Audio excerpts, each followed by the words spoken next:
bisa dimulai.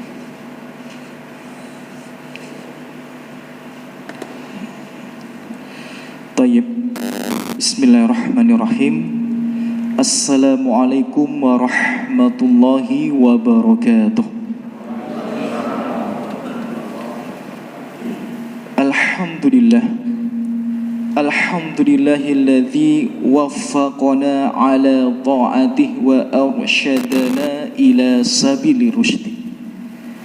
Segala puji hanya pantas, tidak bosan-bosannya dan tidak henti-hentinya kita panjatkan kepada Allah Jalla Jalaluh. Karena sampai malam hari ini, sampai menit ini, bahkan sampai detik ini, Allah masih memberikan kita taufik sehingga kita dimudahkan untuk bisa melaksanakan ketaatan-ketaatan kepadanya. Dan sampai saat ini pula Allah masih memberikan kita hidayah sehingga kita masih bisa merasakan nikmatnya iman, nikmatnya Islam, nikmatnya mengenal sunnah, yang itu semua merupakan nikmat terbesar yang dapat dirasakan oleh seorang hamba yang beriman yang tidak Allah berikan kepada semua manusia. Maka hendaknya kita banyak-banyak bersyukur kepada Allah Subhanahu wa ta'ala. Alhamdulillahirabbil alamin.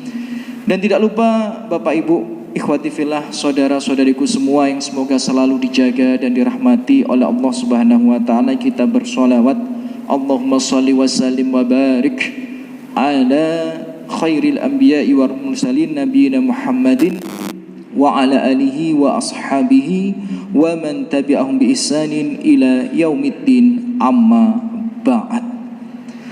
Bapak Ibu sekalian yang semoga selalu dijaga dan dirahmati oleh Allah Subhanahu wa ta'ala, alhamdulillah Allah pertemukan kita kembali di rumah Allah yang mulia ini, di kesempatan yang mulia ini, yang semoga hadirnya kita di sini Allah balas dengan sebaik-baiknya balasan, diangkat derajat kita dan menjadi sebab bergugurnya dosa-dosa kita di sisi Allah Subhanahu wa ta'ala. Amin ya rabbal alamin.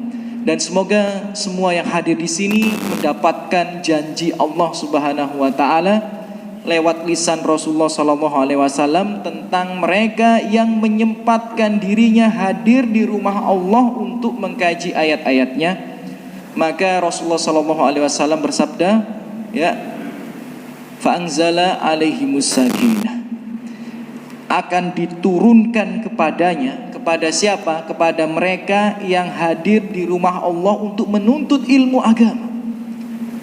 Apa yang diturunkan kepada mereka? Sakinah. Sakinah itu adalah ketenangan, ketentraman, kebahagiaan. Maka semoga yang hadir di sini mendapatkan hal tersebut. Amin ya rabbal alamin. Dan pada kesempatan malam hari ini, ikhwati fillah, hafidhakumullah, kita masih mengkaji tema yang sama, kita masih mengkaji tema yang sama, yakni beginilah harusnya berdakwah kepada yang dicinta. Saya ulang sekali lagi, tema kita pada malam hari ini masih membahas tema yang sama dengan pertemuan bulan yang lalu, yakni beginilah harusnya berdakwah kepada yang dicinta. Di pertemuan yang lalu kita review secara singkat, sudah kita bahas tentang hukum berdakwah bagi setiap muslim, bagi setiap mukmin. Kita bahas di sana di pertemuan yang lalu bahwa berdakwah itu hukumnya wajib. Saya ulang sekali lagi, berdakwah itu hukumnya wajib. Namun wajib di sini ada dua kemungkinan. Yang pertama wajib kifayah atau fardu kifayah, dan yang kedua yakni wajib ain atau fardu ain. Berdakwah hukumnya wajib ain kapan? Ketika ditujukan kepada kerabat dan keluarga, itu hukumnya fardu ain atau wajib ain. Dalilnya di surat At-Tahrim, di surat Toha ayat 132 disebutkan di sana, misal di surat At-Tahrim, ya ayyuhalladzina amanu qu anfusakum wa ahlikum nar. Wahai orang-orang yang beriman, jagalah diri kalian dan keluarga kalian dari siksa api neraka. Dan itu menunjukkan kewajiban untuk berdakwah, mengingatkan untuk melaksanakan kebaikan dan mencegah daripada kemungkaran keluarga dan kerabat kita. Hukumnya wajib ain. Tapi berdakwah kepada kaum muslimin secara umum itu hukumnya fardu kifayah. Karena Allah berfirman di surat Ali Imran, wal takum minkum ummah yad'una ilal khair wa ya'muruna bil ma'rufi wa yanhauna 'anil munkar. Ya, ini sedikit mereview yang pertemuan sebelumnya. Di sana disebutkan bahwa hendaknya ada di antara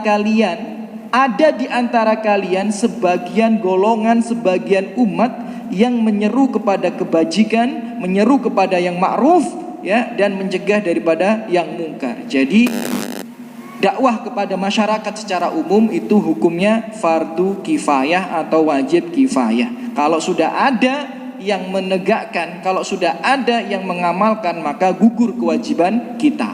Ya, jadi kalau dalam satu RW misal, dalam satu lingkungan misal, di sana sudah ada yang berdakwah, sudah ada yang mengejarkan kebenaran, yang mengingatkan akan kebaikan, mencegah daripada kemungkaran, gugur kewajiban kita. Sudah ada ustadznya, gugur. Tapi kalau belum ada yang mengingatkan, maka kita wajib untuk melaksanakan dakwah tersebut. Apabila tidak kita kerjakan, maka kita jatuh ke dalam kemaksiatan.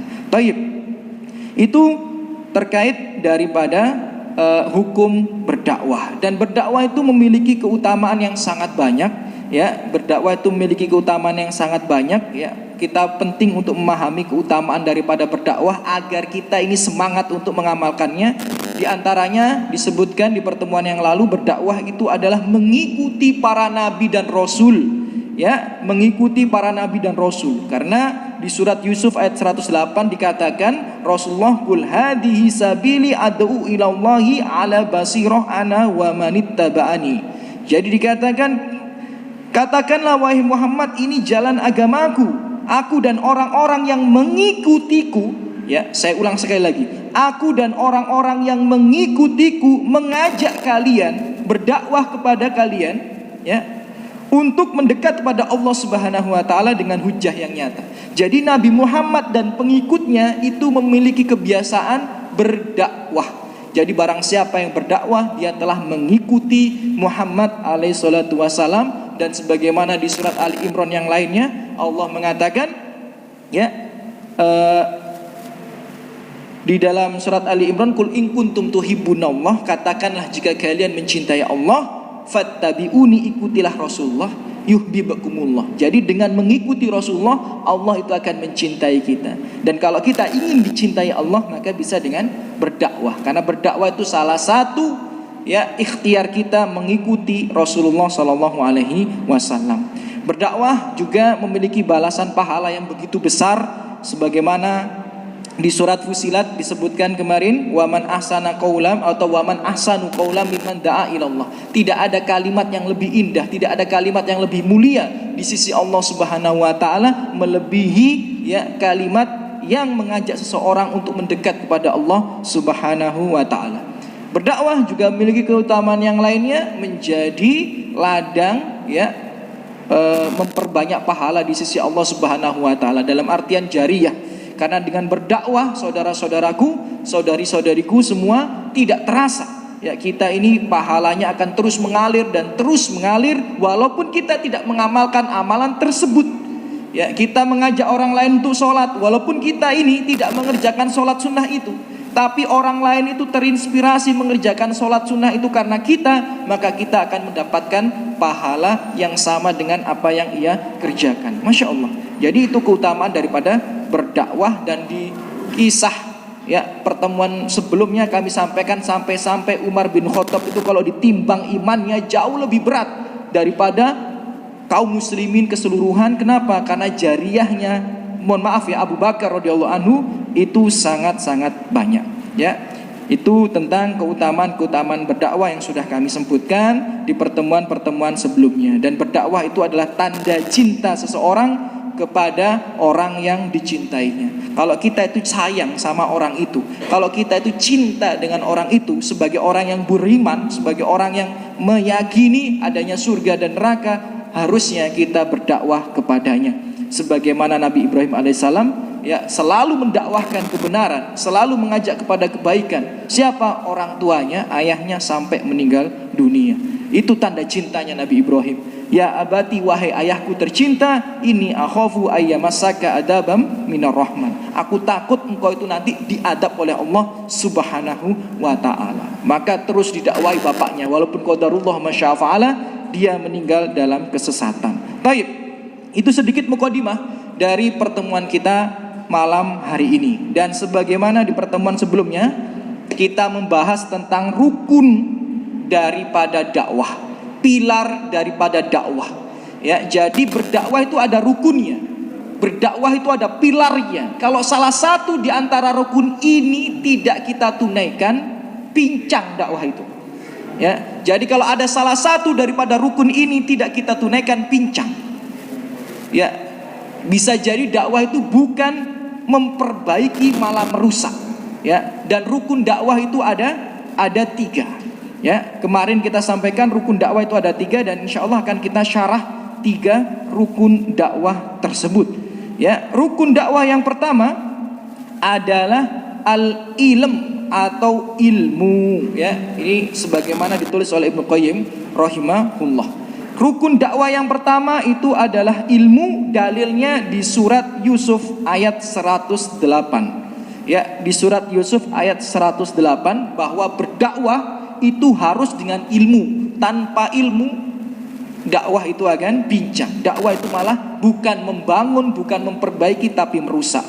Allah berfirman, ya, Tuhan kita, Rabb kita, Bapak Ibu sekalian, berfirman, apa kata Allah Subhanahu wa taala? Kul hadi sabili. Katakanlah wahai Muhammad, ini itu jalan agamaku. Ad'u ilallahi ala basiratin ana wa manittaba'ani. Aku dan para pengikutku, orang-orang yang mengikutiku, mengajak kalian kepada Allah Subhanahu wa taala ala basirah. Nah, ini perlu digarisbawahi. Rasulullah ya di sini diperintahkan oleh Allah Subhanahu wa taala kalau berdakwah, catatannya ala basirah. Artinya apa? Dengan hujah yang nyata. Ya, jadi ini perintah Allah ya, bukan perintah saya, bukan masukan dari saya, tidak. Tapi Allah yang memerintahkan, bahkan Allah memerintahkan Nabi dan para pengikutnya kalau berdakwah ala basirah. Artinya apa? Dengan hujah yang nyata. Apa maksudnya dengan hujah yang nyata? Yakni berdasarkan Al-Quran dan As-Sunnah yang sesuai dengan pemahaman para sahabat atau salafus soleh. Ya, saya ulang sekali lagi, ya, hujah yang nyata itu apa? Ya, Al-Quran.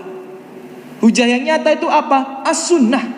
Hujah nyata itu apa? Yakni sesuai dengan pemahaman para sahabat dan para salafus soleh. Dan ini ada dalilnya, Bapak Ibu. Ada dalilnya di surat Al-Baqarah ayat 137. Ya, saya ulang sekali lagi, di surat Al-Baqarah ayat 137 Allah berfirman, "Qul fa in amanu bimithli ma amantum bihi faqad ihtadaw." Kalau kalian itu, kalau mereka itu beriman sebagaimana kalian beriman, ya. Yang di sini tuh khitabnya, yang diajak bicara di sini itu adalah para sahabat, Bapak Ibu. Ya. Jadi Allah ya memberikan pesan kepada Rasulullah dan para sahabat. Seandainya mereka beriman sebagaimana kalian beriman, faqad ihtadaw. Ya, di surat Al-Baqarah ayat 137. Seandainya mereka beriman sebagaimana kalian beriman, Rasulullah dan para sahabat beriman, faqad ihtadaw, maka mereka akan termasuk orang yang mendapatkan petunjuk. Jadi kalau kita ingin termasuk orang-orang yang mendapatkan hidayah, termasuk orang yang mendapatkan petunjuk, maka hendaknya kita beriman, beragama sebagaimana beragamanya Nabi Muhammad alaihissalam dan para sahabat. Ya, ini di surat Al-Baqarah ayat 137. Kenapa penting ini untuk kami sampaikan? Karena Bapak Ibu, zaman sekarang itu tidak cukup ya seseorang itu berpedoman dengan Al-Quran dan As-Sunnah kemudian dia selamat. Nggak cukup. Kok bisa? Kalau jenengan ingin merujuk pada sejarah, ya, kalau kita ingin merujuk pada sejarah, di sejarah Bapak Ibu mungkin pernah terdengar, ya, di telinga kita disampaikan oleh asatidah kita, guru-guru kita. Ada kelompok sesat itu namanya Khawarij. Ada kelompok sesat namanya siapa? Khawarij. Khawarij itu kalau beragama tidak keluar dari dalil. Ya. Jangan bandingkan dengan ustadz-ustadz yang ecek-ecek, tidak. Khawarij itu kalau beragama tidak keluar dari dalil. Bagaimana tidak? Mereka rata-rata penghafal Al-Quran. Ya, sejarah mencatat hal itu. Mayoritas mereka itu penghafal Al-Quran 30 juz. Bukan juz apukat, bukan juz tomat. Ngerti ya? Ya. Tapi mereka itu mayoritas penghafal Al-Quran 30 juz. Dan mereka apabila sholat malam itu rata-rata satu malam penuh itu setengahnya digunakan untuk ibadah, untuk baca Quran, untuk qiyamul lail dan sebagainya. Sedangkan kita satu malam penuh banyakkan mana tidur sama ibadahnya? Banyak tidurnya. Ya. Jadi ibadah kita kalau dibandingkan dengan ibadahnya Khawarij gak ada apa-apanya. Tapi Khawarij kata Rasulullah SAW, gila bunar, anjing-anjingnya neraka. Padahal mereka penghafal 30 juz Al-Quran mayoritas. Padahal mereka kalau ibadah itu rata-rata setengah malamnya digunakan untuk qiyamul lail dan baca Al-Quran. Tidak digunakan untuk nonton Liga Champion, tidak, gitu ya. Tapi digunakan untuk apa? Membaca Al-Quran dan qiyamul lail. Ya. Tapi mereka kata Rasulullah itu kilabunna. Jadi ketika didakwai, ya, sama Ali bin Abi Thalib, ketika mereka itu keluar daripada pemerintahan Ali bin Abi Thalib, kemudian Ali bin Abi Thalib mengutus para ulama di antara para sahabat, ya, salah satu di antaranya adalah Ibnu Abbas dan Ibnu Mas'ud, ya, itu ulamanya di antara para sahabat mendakwai Khawarij. Dan ketika didakwai Bapak Ibu, mereka itu membantah dengan dalil, ya. Jadi mereka membantah dengan dalil. Tidak bisa Allah berfirman seperti ini, tidak bisa Rasulullah bersabda seperti ini. Jadi mereka sesat tapi pakai dalil. Kalau yang kelompok-kelompok sebelah kan mereka sesat pakai mimpi, ya kan? Ya, ada kelompok-kelompok sebelah itu mereka sesatnya pakai dalil mimpi. Ya, saya ketemu dengan Nabi. Ya, masya Allah. Ya, kata Nabi ada hadis seperti ini. Siapa yang mati sedangkan perutnya ada kopi, dia masuk surga. Nah, untuk bilang sebagaimana yang, ya, tersebar di media sosial gitu ya. Ya, man mata wa fi batnihi qahwah dakhala jannah. Nah, untuk bilang dalik. Hadis dari mana itu? Ya, siapa yang mati kemudian perutnya, tenggorokannya ada bekas kopi, masuk surga katanya. Ketika ditanya hadisnya dari mana, dia mimpi ketemu Nabi, diajari hadis itu. Astagfirullahaladzim. Ya, kalau yang kelompok sebelah wajar, sesatnya udah kan seperti itu. Tapi Khawarij Bapak Ibu, ketika membantah para sahabat itu pakai dalil Al-Quran. Ketika membantah para sahabat pakai dalil As-Sunnah. Tapi sesat, kenapa? Karena mereka menggunakan dalil Al-Quran dan menggunakan dalil As-Sunnah sesuai dengan interpretasi mereka sendiri, sesuai dengan penafsiran mereka sendiri. Jadi itu yang jadi bahaya. Kenapa kok ada orang sesat? Ya seperti itu. Dia pakai dalil Al-Quran, dia pakai dalil As-Sunnah, tapi tidak mengikuti pemahaman para salafus soleh, tidak mengikuti pemahaman para sahabat. Sesat. Kayak Khawarij nanti akhirnya. Dan itu fakta. Ini bukan dongeng, fakta. Sejarah mencatat hal itu. Sampai Ali bin Abi Thalib meledek mereka dengan ucapan kalimatun hak urida biha al-batil. Sesungguhnya mereka itu, yang mereka ucapkan itu dalilnya benar, ayatnya benar, hadisnya benar, tapi urida biha al-batil. Tapi pemahamannya yang keliru. Nah, ini yang jadi masalah. Ya, jadi Bapak Ibu sekalian, semoga selalu dijaga dari rahmati Allah Subhanahu wa taala. Kalau kita mau berdakwah, pastikan bukan hanya berpedoman dengan Al-Qur'an dan As-Sunnah, itu pasti gak bisa ditolerir, tapi juga dengan pemahaman para sahabat dan para salafus soleh. Ya, karena kalau tidak sedemikian, saya ulang sekali lagi, dakwah itu bukan memperbaiki tapi merusak. Saya kasih contoh. Ada ustadz mengatakan, ya, sebuah hadis, mengutip sebuah hadis riwayat Abu Daud dan Ahmad. Ya, mengutip hadis riwayat Abu Daud dan Ahmad. Beliau mengatakan, hadis ini ceritanya kan ada seorang kemudian mendatangi anaknya, kemudian ngambil harta anaknya tanpa izin. Kemudian anaknya itu melapor kepada Rasulullah SAW. Kemudian apa jawaban Rasulullah SAW? Anta wa maluka li abik. Kamu itu dengan hartamu itu milik siapa?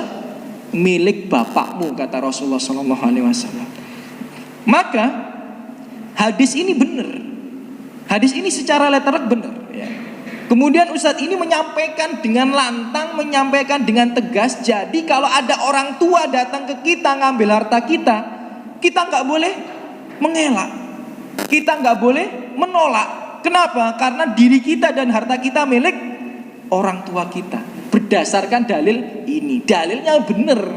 Tapi seperti itu Bapak Ibu, kalau kita pengen memahami dalil dengan baik, merujuk kepada pemahaman para salafus soleh, merujuk kepada pemahaman para sahabat. Maksud dalil ini apa?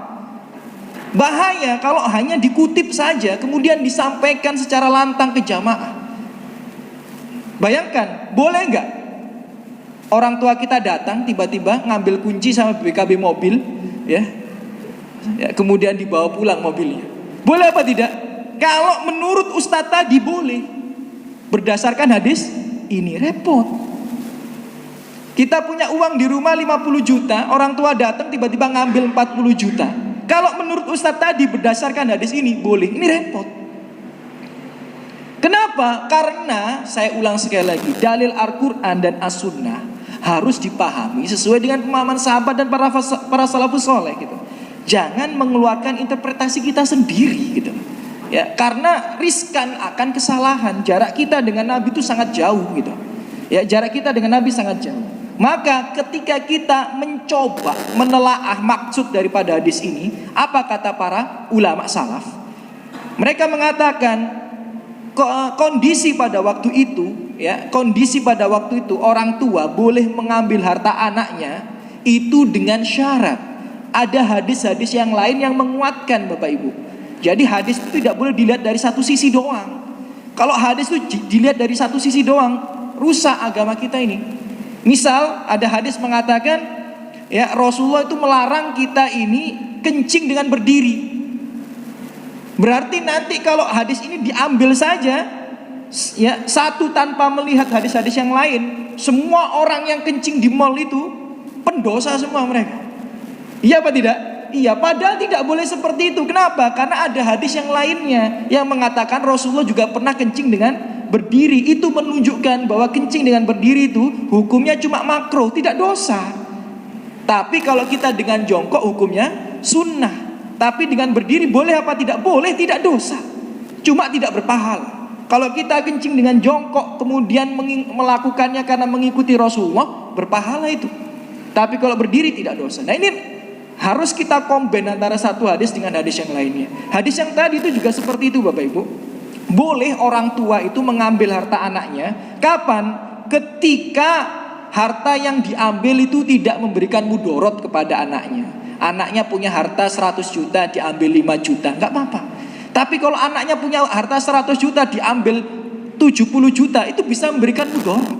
Karena mungkin anaknya memiliki kebutuhan-kebutuhan tertentu untuk ditunaikan. Ya, jadi nggak boleh. Itu yang pertama. Yang kedua, tidak boleh diberikan kepada orang lain. Ya, nggak boleh orang tua, ya, kemudian ngambil harta anaknya dibagi-bagikan kepada tetangga-tetangganya, dibagi-bagikan kepada anak-anaknya yang lain, nggak boleh. Kenapa? Karena dikatakan, ya, hukum menafkahi orang tua itu wajib. Nafkah yang dalam artian kebutuhan, bukan di kebutuhan yang sifatnya sekunder, bukan, tapi kebutuhan yang sifatnya primer. Jadi untuk dia sendiri, bukan untuk orang yang lain. Kemudian tidak digunakan dengan cara mubadir.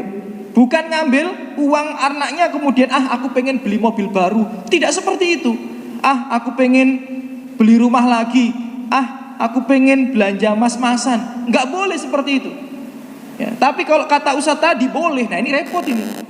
Ya, jadi harus dikombin dengan hadis-hadis yang lainnya. Dan orang tua itu boleh mengambil harta anaknya ketika dia memiliki hajat.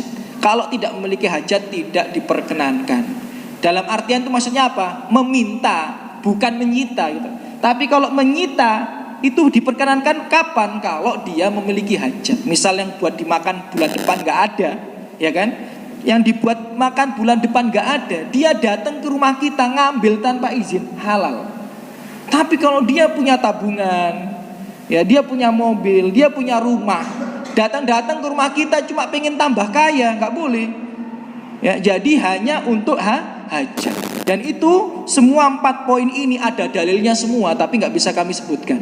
Ya, jadi hadis itu ya tidak bisa kadang disampaikan secara letterlek gitu. Harus dikombin dengan hadis yang lainnya. Nah, ini Bapak Ibu, ya pentingnya kalau kita berdakwah itu dengan ilmu. Kalau kita berdakwah tidak dengan ilmu, itu bukan malah membangun tapi merusak. Dan perlu diketahui, orang yang menyampaikan dakwah tanpa ilmu itu hukumannya berat. Saya ulang sekali lagi ya. Orang yang menyampaikan dakwah tanpa ilmu, ya, berdakwah kepada orang lain tanpa ilmu itu hukumnya berat. Ya, di surat An-Nahl ayat 116 Allah berfirman, "Wala taqulu lima tasifu alsinatakum al-kadzib." Jangan engkau mengatakan terhadap apa yang disebut-sebut lidahmu itu secara dusta. Jangan. Hada halal wa hada haram. Ini halal, ini haram. Enggak boleh. Enggak boleh seenaknya sendiri kita menghukumi ini halal, ini haram, enggak boleh. Yang berhak menghalalkan sesuatu Allah, yang berhak mengharamkan sesuatu Allah. Ketika kita mengatakan ini halal, ini haram, harus berdasarkan dalil yang sesuai dengan keinginan Allah Subhanahu wa taala. Ya. Barang siapa yang melakukan seperti itu, innalladzina yaftaruna 'alallahil kadzib la yuflihun. Sesungguhnya orang yang membuat kedustaan terhadap Allah, bermudah-mudahan mengatakan ini halal, ini haram, padahal gak ada ilmunya. Dia bilang ini halal, ini haram, gak ada ilmunya. Dia bermudah-mudahan mengatakan seperti itu, sesungguhnya dia tidaklah beruntung. Kata para ulama, di dunia dia akan merugi, di akhirat dia akan diancam dengan azab. Na'udzubillah min dzalik. Dan ini sering terjadi Bapak Ibu. Jadi kalau kita ini mulai hijrah, kadang-kadang kita semangat untuk berdakwah, tapi tolong direm. Ya, jangan bermudah-mudahan mengatakan ini halal, ini haram. Tanyakan dulu saja. Karena kaidahnya fas'alu ahla dzikri in kuntum la ta'lamun. Kalau enggak tahu tanya pada orang yang mengetahui. Dan kenapa kok ini beberapa kali kami sampaikan? Karena faktanya di Mojokerto pun seperti itu gitu loh. Nggak usah jauh-jauh ke tempat lain gitu ya. Di Mojokerto pun loh seperti itu. Ini repot ini.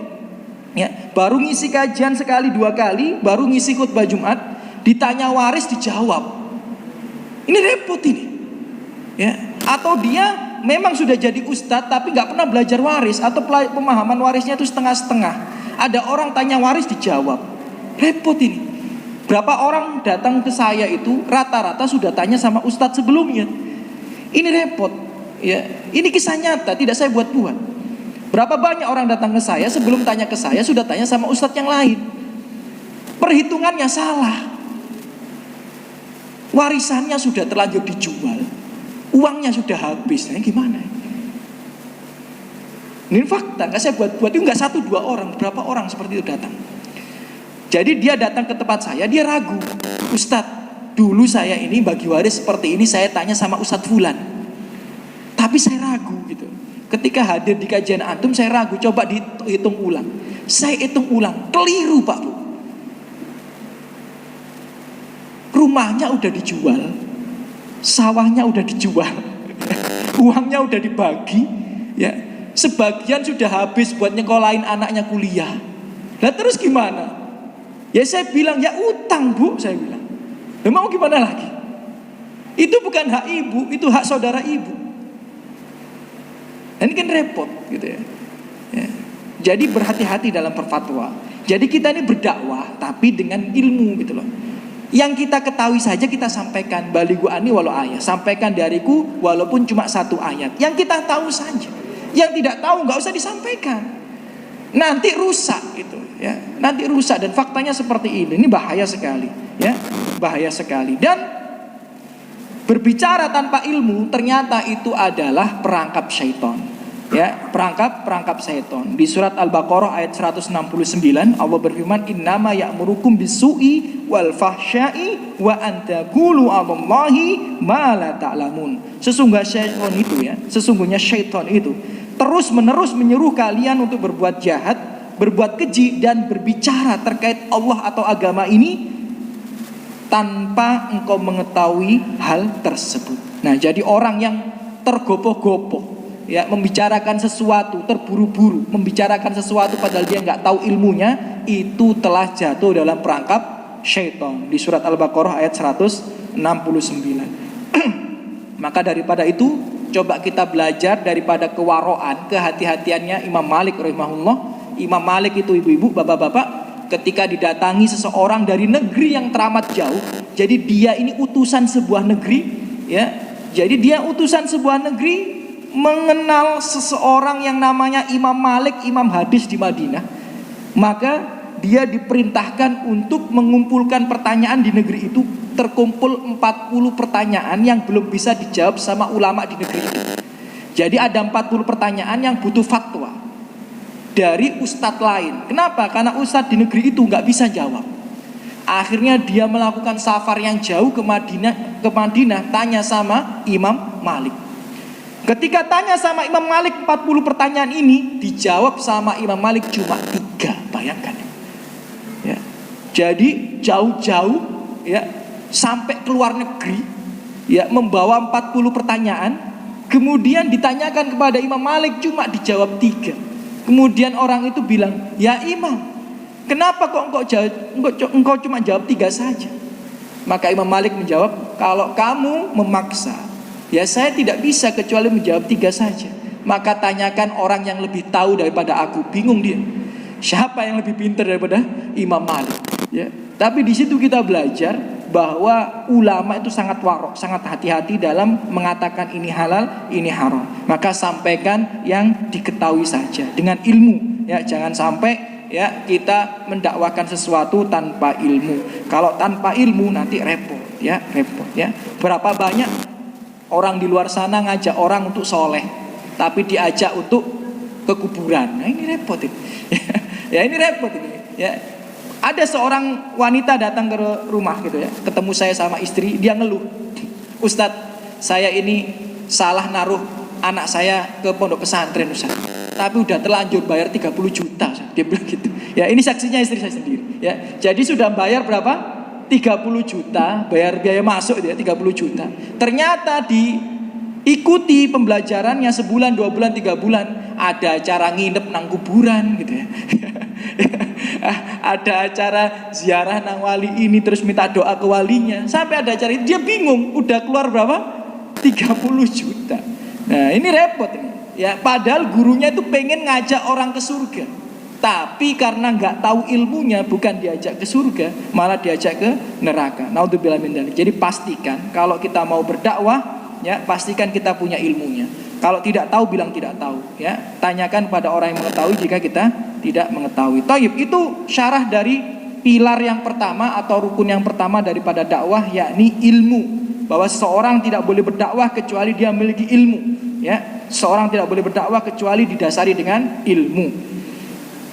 Ya, tapi kalau untuk perkara-perkara yang usul, ya tentu saja terkadang kita tidak perlu memahaminya secara detail. Contoh untuk perkara sholat ya, ini nggak perlu kita sampai belajar tentang detail. Yang penting keluarga kita nggak sholat ya suruh dia sholat, ya kan? Nggak perlu paham atau hafal daripada dalil tentang perintah sholat kan gitu ya.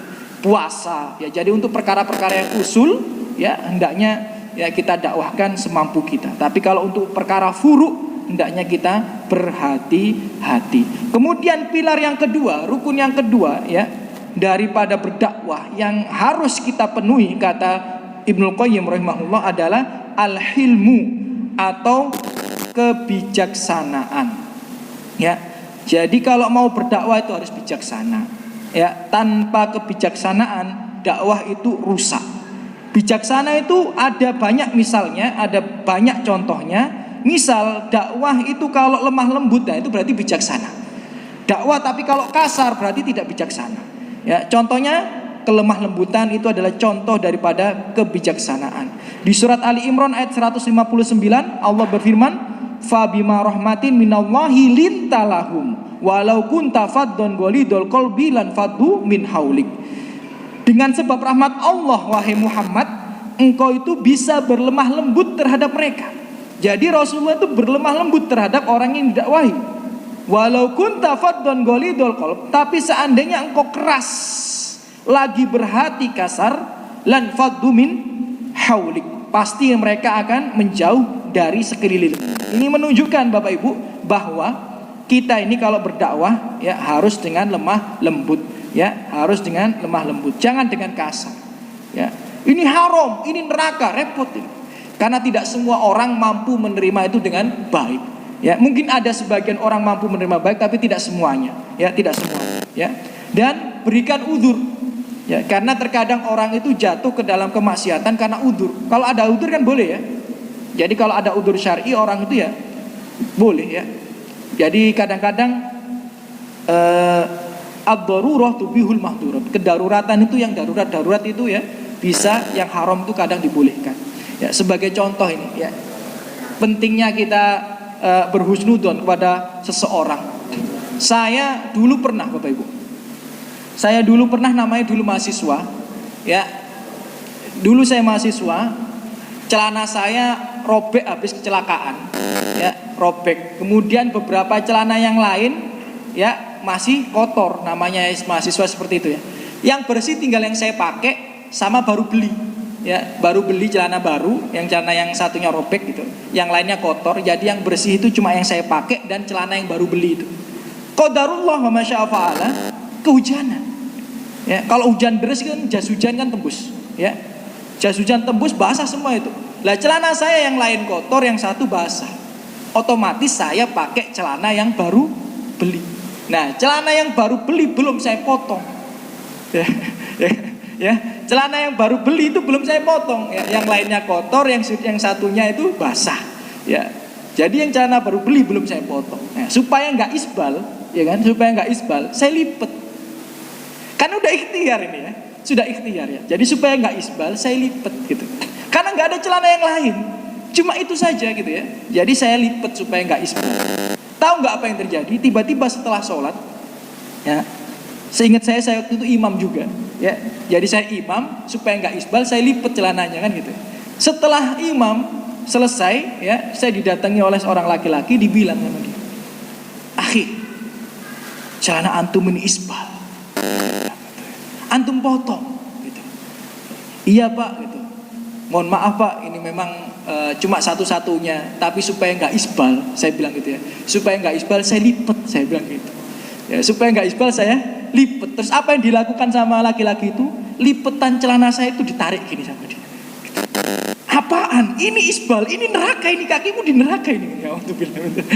Ini kisah nyata ini ya. Jadi padahal sudah saya lipet biar gak isbal gitu ya. Tapi sama dia itu ditarik lipetannya, kemudian bilang, "Ini di neraka ini, di neraka ini." Ya, ini repot gitu ya.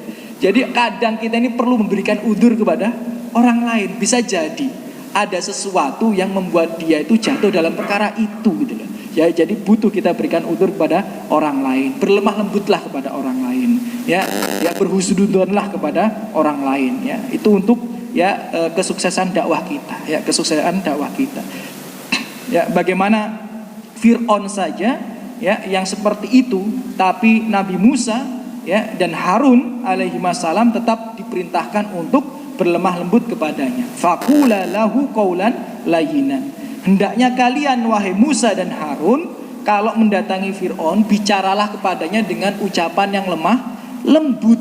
Fir'aun yang membunuh tidak terhitung bayi yang baru lahir belum memiliki dosa, tapi ketika berhadapan dengannya masih diperintahkan untuk mengucapkan kata-kata yang lemah lembut. Ini Masya Allah ya. Jadi makanya kita harus sedemikian ya. Kalau menyampaikan kepada orang tua kita, menyampaikan kepada kerabat kita, bahkan kepada istri kita Pak, Ya, kalau istri kita salah, tegur dengan baik-baik.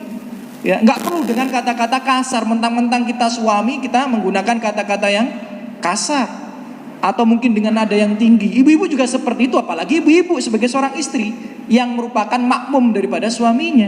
Ya, harus dengan lemah lembut. Ya, bagaimana Rasulullah ini? Rasulullah ini ya, ketika Aisyah salah, coba ini, ya, coba diingat-ingat kisah ini ya. Nanti ibu-ibu di rumah bisa dituntut suaminya ya. Ya, dituntut suaminya untuk mengikuti Rasulullah Sallallahu Alaihi Wasallam. Dalam sebuah riwayat, Aisyah itu pernah berbuat salah, ya, pernah berbuat salah. Kemudian Rasulullah memberikan pandangan yang nggak ridho. Kemudian Rasulullah mendekati Aisyah, Aisyah takut. Kemudian Aisyah memejamkan matanya. Nah, coba seandainya istri kita berbuat salah, apa yang kita lakukan kepadanya? Dek, gitu ya. Masa kamu gak ngerti ini kayak gini kayak gitu ya. Tapi apa yang dilakukan oleh Rasulullah SAW ketika Aisyah memejamkan matanya, Rasulullah mendekat, dipeluk. Masya Allah. Dipeluk dulu, baru dinasehati dengan baik. Itu keindahan daripada berdakwah gitu ya. Bukan ditunjuk gini ya, dan lain sebagainya. Habis ditunjuk kemudian istrinya bilang, mas kamu juga salah kayak gini. Wah, repot ya, gak mari-mari ya. Ya, akhirnya saling ngungkit kesalahan satu sama lain ya. Naudzubillah min dzalik ya. Bahkan dalam suatu riwayat pernah disebutkan juga, Aisyah itu melakukan kesalahan sama Rasulullah itu malah dipencet hidungnya gitu ya. Dipencet hidungnya, ditarik-tarik. Kamu ini ya, gini ya, itu indah kan? Ya. Itu bagaimana Rasulullah menegur istrinya yang salah. Sudahkah kita sedemikian kepada istri-istri kita gitu? Ya. Kalau salah itu udah pernah nggak hidungnya itu kita tarik, kemudian kita goyang-goyang, kamu ini kan itu. Pernah nggak seperti itu? Nanti protes. Kan Aisyah hidungnya bangi Ustaz gitu. Bojoku hidungnya pesek gak iso ditarik-tarik Ustaz gitu. Repot mana gitu ya kalau ya masih ada alasan gitu ya, repot lagi ya. Jadi itulah hendaknya bagaimana kalau kita berdakwah itu dengan lemah lembut, hasilnya insya Allah kan lebih indah. Kemudian berdakwah dengan kebijaksanaan ya, pilar daripada dakwah adalah kebijaksanaan ya. Di antaranya adalah berbicara sesuai dengan pemahaman mad'u. Ya, berbicara sesuai dengan pemahaman orang yang didakwahi. Ya, itu penting. Jadi berdakwah itu tidak asal dan lain sebagainya. Penting bagi kita kalau berbicara itu sesuai dengan pemahaman orang-orang yang kita dakwahi. Ya, dalam sebuah riwayat Bukhari, Bapak Ibu sekalian, Rasulullah bersabda, "Hadisun nasa bima ya'rifun." Ya, kalau engkau mau mendakwahi seseorang, berbicara dengan seseorang, maka berbicaralah sebagaimana yang mereka pahami. Atuhibbuna ayyukadziballahu wa rasulah. Apa kamu pengen mereka itu lari dari Allah dan Rasulnya? Ya, jadi kalau kita ini bicara asal-asalan, orang itu bukan malah menerima dakwah kita, malah mereka lari daripada Allah Subhanahu wa taala dan Rasulnya. Naudzubillah min dzalik. Jadi penting ya kita ini mempersiapkan kalimat yang akan kita sampaikan kepada mereka, ya, mencari tempat dan kondisi yang tepat itu penting, ya. Misal kalau di tempat itu, ya, di komunitas itu kata-kata bid'ah itu sangat sensitif, ya kan? Kan ada ya komunitas tertentu kalau kita membicarakan bid'ah, wah nanti dia langsung dikit-dikit bid'ah, Wahabi ente kan, bisa gitu ya. Ya, jadi kalau ada sebuah komunitas atau kelompok yang sensitif dengan kata-kata bid'ah, kan bisa kita ganti kata bid'ah itu dengan kalimat yang lainnya. Contoh apa? Rasulullah tidak pernah mengerjakannya. Tidak ada tuntunannya di Al-Quran dan As-Sunnah. Beres. Maknanya sama. Ya, maknanya sama. Ya. Jadi ketika kita dakwahi, tolong kamu ngapain melakukan hal ini? Kan gak ada tuntunannya di Al-Quran dan As-Sunnah. Sama. Ketika kita ngomong ini bid'ah, itu sama. Ya. Tapi dengan kalimat yang lebih mudah diterima oleh mereka. Itulah bagaimana pentingnya ketika kita ini bicara, memahami pemahaman orang yang kita ajak bicara. Ya, memahami ya pemahaman orang yang kita ajak bicara. Bahkan kalau kita belajar ilmu jualan, ya, kalau jenengan ikut pernah seminar ya, bagaimana supaya dagangan kita laku dan lain sebagainya. Salah satu ilmunya itu adalah memahami orang yang calon customer kita itu. Ya, kalau kita bisa memahaminya dengan baik, kemungkinan closing itu akan lebih besar. Nah, itu juga hendaknya kita terapkan dalam berdakwah. Kemudian ketika berdakwah juga harus dipahami tentang fikih berdakwah, ya. Ya, harus dipahami tentang fikih berdakwah. Jadi berdakwah itu ada fikihnya, Bapak Ibu. Saya ulang sekali lagi, berdakwah itu ada fikih.